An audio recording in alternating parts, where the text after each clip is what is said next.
Sanction TV is so the homeless can get recognized and speak out. There are many talented people down here. There's many losers down here. But every loser is somebody's child. Is special in some way. This is Sanctions TV, SKIDROW Studies.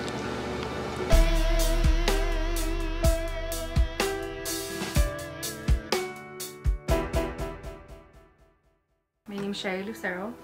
I grew up in Whittier. We grew up as a regular family. My dad worked, my mom worked. We had our own house, 3-bedroom house. We were good. I mean, we lived in a bad neighborhood, but you know, the ghetto. But other than that, we were a normal family, just there. My mom was caught cheating on my dad one time, and my dad kind of went crazy on her and beat her up, and they just got really bad into drugs. That's when they started using heroin, and just a lot of traffic was coming in and out. My parents were selling stuff, and both of them quit working. My grandma had to end up paying off the house. Sherry was a year old, 2 years old, I guess. I'd do it at my home, but not in front of her. I never did it in front of her.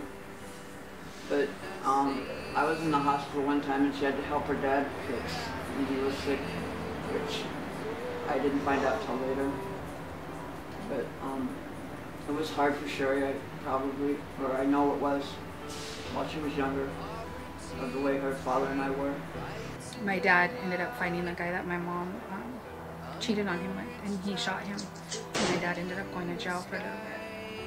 He beat the charges. It was, he ended up getting assault or something like that. So he ended up coming out fast, but when he went to jail, my mom just changed our life for him. We lost a lot of things then. He would use drugs too, you know, he would get high too, and because my dad only had one arm, well, my mom would get high, and my mom would end up, you know, passing out or whatever. I had to go help my dad, and it was just sad. It was sad to have him like that.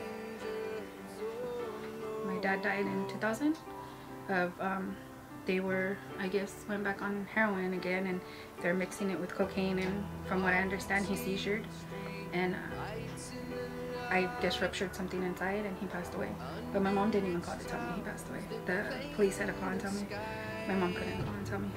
My husband passed away, then my father passed away like 4 months later, and my mom was 3 years after that. Ended up down here. I stayed in most missions down here. Hawaiian Gardens I was in for like 2 months when I first came down, and then ended up in the midnight mission, sleeping on the ground outside.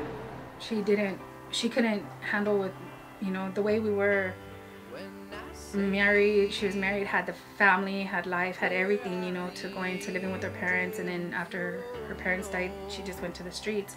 I think it was really hard for her. I think she never really dealt with everything that went on. I don't think she really like wanted to, like, I don't know, own up to whatever she was.